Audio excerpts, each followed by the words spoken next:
김유정. 김유정은 1908년 춘천에서 태어났으며 1937년 폐결핵으로 요절하기까지 우수한 작품들을 많이 발표하였습니다. 동백꽃. 작품 속으로 들어가겠습니다. 오늘 또 우리 수탉이 막쫓기였다. 내가 점심을 먹고 나무를 하러 갈 양으로 나올 때이었다. 산으로 올라서려니까 등 뒤에서 푸드득 푸드득 하고 달게 햇소리가 야단이다. 깜짝 놀라서 고개를 돌려보니 아니나 다르랴 두 놈이 또 멀리였다.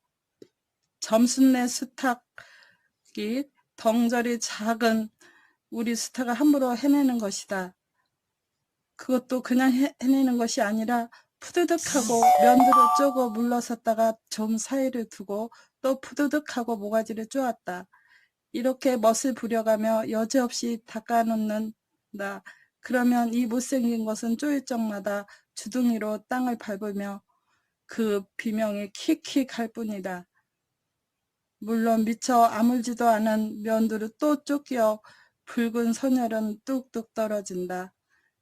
이걸 가만히 내려다보자니 내 대강이가 터져서 피가 흐르는 것 같이 두 눈에 불이 번쩍 난다. 대뜸 지가의 막대기로 메고 달려들어 점순내 닭을 후려칠까 하다가 생각을 고쳐먹고 헛매질로 떼어만 놓았다. 이번에도 점순이가 쌈을 붙여놨을 것이다. 바짝바짝 내 기를 올리느라고 그랬으면 틀림없을 것이다. 고놈의 계집애가 요새로 접어들어서 왜 나를 못 먹겠다고 그렇게 아르렁거리는지 모른다. 나흘 전 감자 조각만 하더라도 나는 저에게 조금도 잘못한 것은 없다. 계집애가 나무를 캐러 가면 갔지. 나 몰타리 엮는데 생이질을 하는 것은 다 뭐냐?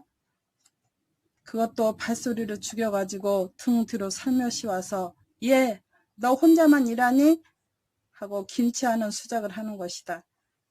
어제까지도 저와 나는 이야기도 잘 않고 서로 만나도 본 척만 척하고 이렇게 점잖게 지내던 토일연만 오늘의 갑작스레 대견해졌으면 웬일인가. 항차 망하지만한 계집애가 남 일하는 놈 보고 그럼 혼자 하지 때를 하디. 내가 이렇게 내뱉는 소리를 하니까 너 일하기 좋니? 또는 한여름이나 되거든 하지 벌써 울타리를 하니? 잔소리를 두루 늘어놓다가 남이 들을까봐 손으로 입을 틀어막고는 그 속에서 깔깔대인다.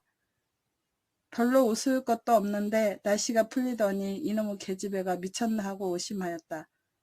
게다가 조금 뒤에는 저희 집게를 힐끔힐끔 돌아보더니 행주치마의 속으로 꼈던 바른 손을 뽑아서 나의 턱 밑으로 불쑥 내미는 것이다. 언제 구웠는지 아직도 더운 김이 획 끼치는 굵은 감자 3개가 손에 뿌듯이 쥐었다. 네 집엔 이거 없지? 하고 생색 있는 큰소리를 하고는 제가 준 것을 남이 알면 큰일 날 테니 여기서 얼른 먹어버리란다. 그리고 또 하는 소리가 너 봄감자가 맛있단다. 난 감자 안 먹는다. 너나 먹어라. 나는 고개도 돌리려 하지 않고 일하던 손으로 그 감자를 도로 어깨너머로 쓱 밀어버렸다. 그랬더니 그래도 가는 기색이 없고 뿐만 아니라 새근새근하고 심상치 않게 숨소리가 점점 거칠어진다. 이건 또 뭐야 싶어서 그때야 비로소 돌아다보니 나는 참으로 놀랐다. 우리가 이 동네에 들어온 것은 근 3년째 되어오지만 여지껏 가무잡잡한 점순이 얼굴이 이렇게까지 홍당무처럼 새빨개 진 법이 없었다. 게다 눈에 독을 올리고 한참 나를 요렇게 쏘아보더니 나중에는 눈물까지 어리는 것 아니냐. 그리고 바구니를 다시 집어들더니 이를 꼭 아물고는 엎어질 듯 자빠질 듯 논뚝으로 힝하고 달아나는 것이다. 어쩌다 동네 어른이 너 얼른 시집을 가야지 하고 웃으면 염려 마세요. 갈 때 되면 어른이 가려고. 이렇게 천연덕스리 받는 점순이었다. 본시 부끄러움을 타는 계집애도 아니거니와 또한 분하다고 눈에 눈물을 보일 얼벙이도 아니다. 분하면 차라리 나의 등허리를 바구니를 한번 모질게 후려때리고 달아날지언정. 그런데 고약한 그 꼴을 하고 가더니 그 뒤로는 나를 보면 잡아먹으려고 귀를 복복 쓰는 것이다. 서로 주는 감자를 안 받아먹은 것이 실례라고 하면 주면 그냥 줬지. 네 집에 이거 없지는 다 뭐냐? 그렇잖아도 저희는 마름이고 우리는 그 손에서 배제를 얻어 땅을 부침으로 일상 굽신거린다. 우리가 이 마을에 들어와 집이 없어서 곤란으로 지낼째 집터를 빌리고 그 위에 집을 또 짓도록 마련해 준 것도 점순네의 호의였다.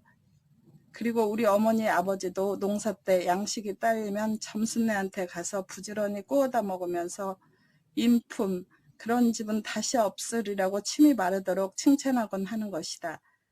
그러면서도 17씩이나 된 것들이 수근수근하고 붙어다니면 동네 소문이 사납다고 주의를 시켜준 것도 또 어머니였다. 왜냐하면 내가 점순냐고 일을 저질렀다가는 점순네가 노할 것이고 그러면 우리는 땅도 떨어지고 집도 내쫓기고 하지 않으면 안 되는 까닭이었다. 그런데 이놈의 계집애가 까닭없이 귀를 복복 쓰며 나를 말려 죽이려고 드는 것이다. 눈물을 흘리고 간 다음날 저녁나절이었다. 나무를 한 짐 잔뜩 지고 산을 내려오려니까 어디서 닭이 죽는 소리를 친다. 이거 네 집에서 닭을 잡나? 하고 점순네 울 뒤로 돌아오다가 나는 그만 두 눈이 둥그랬다. 점순이가 저희 집 붕당에 홀로 걸터 앉았는데 이게 치마 앞에다 우리 씨안타가 꼭 붙들어 놓고는 이놈의 닭 죽어라 죽어라 이렇게 안평스리 패주는 것이 아닌가?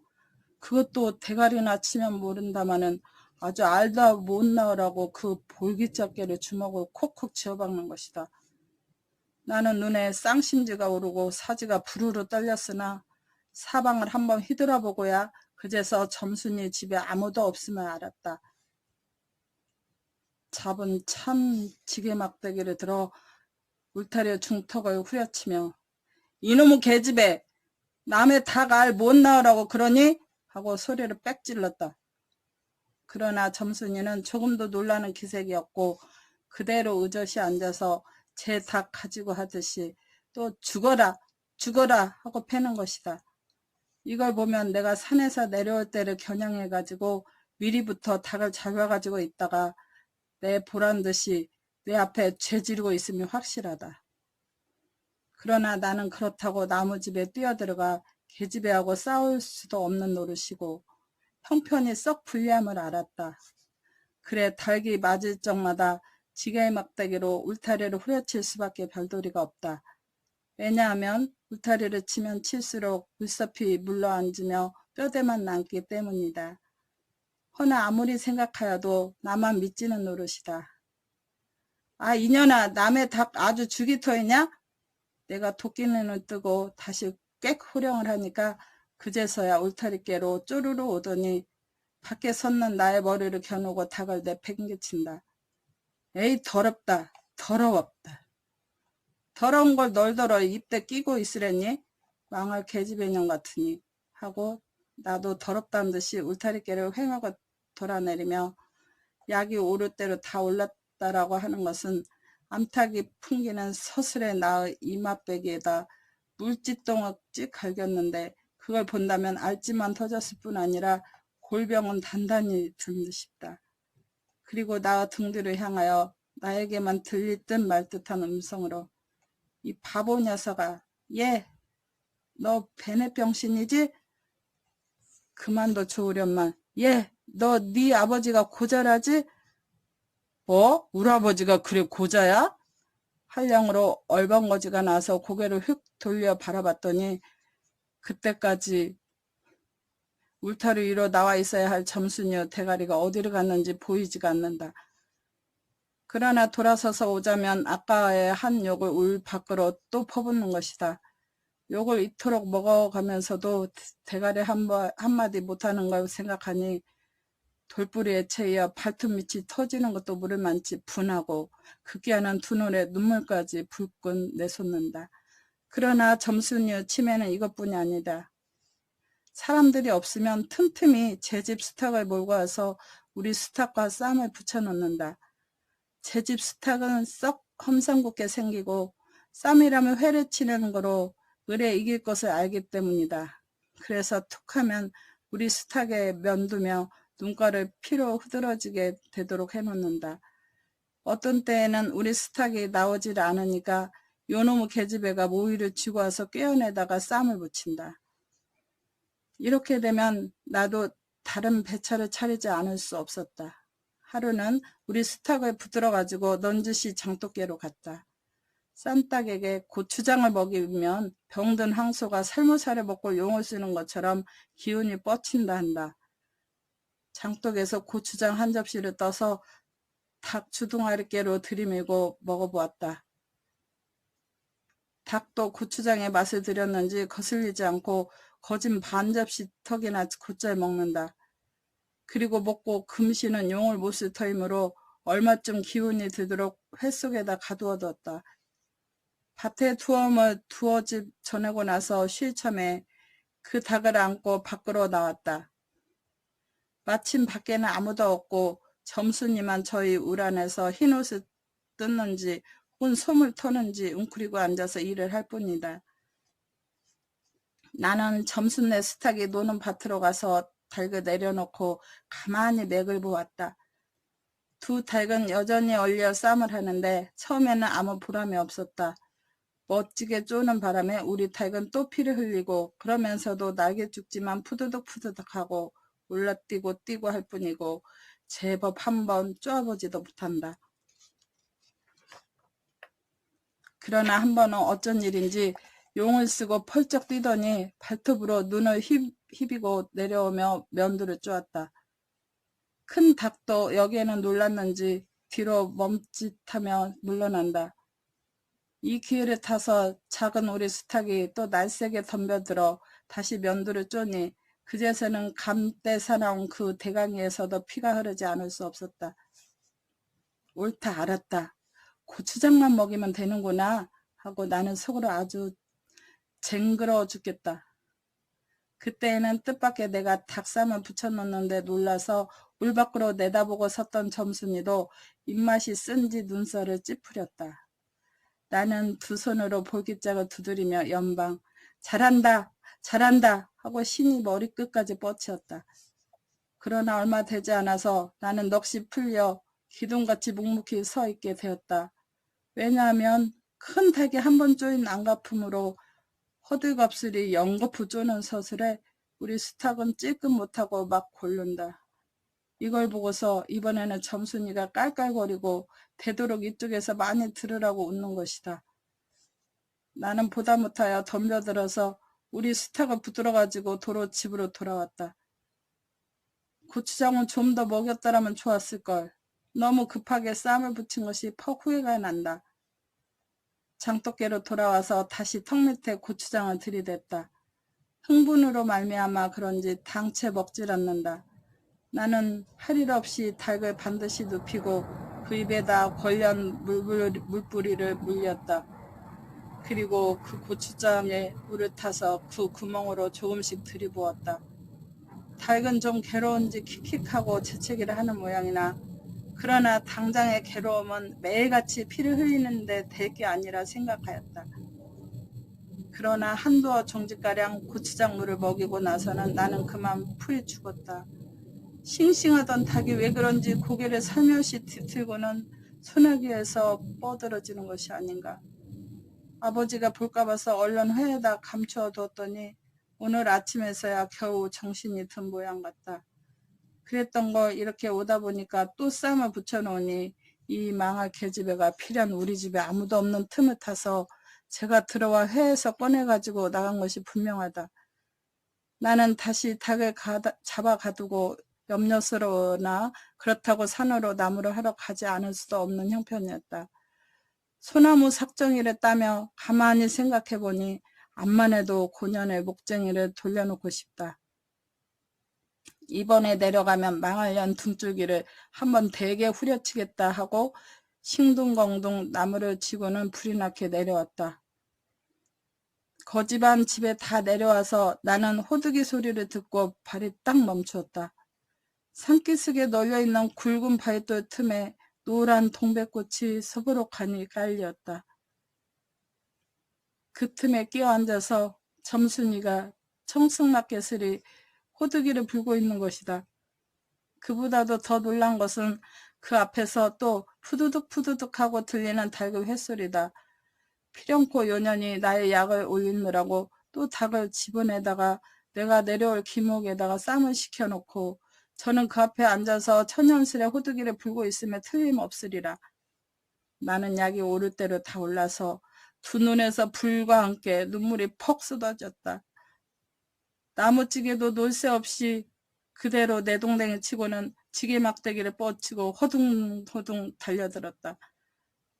가까이 와보니 과연 나의 짐작대로 우리 수탉에 피를 흘리고 거의 빈사지경에 이르렀다. 닭도 달기려니와 그럼에도 불구하고 눈 하나 깜짝없이 그대로 앉아서 호두기만 부는 그 꼴에 더욱 치가 떨린다. 동네에서도 소문이 났거니와 나도 한때는 걱실걱실히 일 잘하고 얼굴 예쁜 계집애인 줄 알았더니 시방 보니까 그 눈깔이 꼭 여우새끼 같다. 나는 대뜸 달겨들어서 나도 모르는 사이에 그 큰 수탉을 담매로 때려 엎었다. 닭은 푹 엎어진 채 다리 하나 꼼짝 못하고 그대로 죽어버렸다. 그리고 나는 멍하니 섰다가 점순이가 매섭게 눈을 흙 뜨고 닥치는 바람에 뒤로 벌렁 낮아빠졌다. 이놈아, 너 왜 남의 닭을 때려 죽이니? 그럼 어때? 하고 일어나다가 뭐 이 자식아, 누집 닭인데? 하고 복장을 떼미는 바람에 다시 벌렁 잡아졌다. 그리고 나서 가만히 생각하니 분하기도 하고 무안스럽고 또 한편 일을 저질렀으니 인젠 땅이 떨어지고 집도 내쫓기고 해야 될는지 모른다. 나는 비슬비슬 일어나며 소매자락으로 눈을 가리고는 얼김에 엉하고 울음을 놓았다. 그러자 점순이가 앞으로 다가와서 그럼 너 이다음부터는 안 그렇대냐? 하고 물을 때야 비로소 살 길을 찾은 듯 싶었다. 나는 눈물을 우선 씻고 뭘 안 그러는지 명색도 모르건만 그래 하고 무턱대고 대답하였다. 요담부터 또 그래봐라. 내 자꾸 못살게 굴 테니. 그래 인젠 안 그럴 테야. 닭 죽은 건 염려 마라. 내 안 잃을 테니.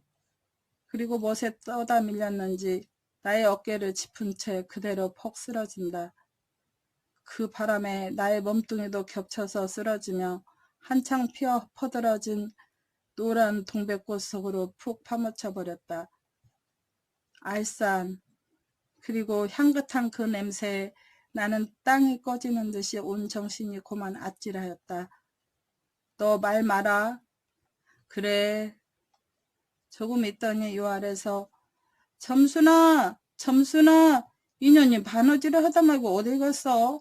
하고 어디 갔다 온 듯 싶은 그 어머니가 역정이 대단히 났다. 점순이가 겁을 잔뜩 집어먹고 꽃밑을 살금살금 기어서 산 아래로 내려간 다음 나는 바위를 끼고 엉금엉금 기어서 산 위로 집 빼지 않을 수 없었다.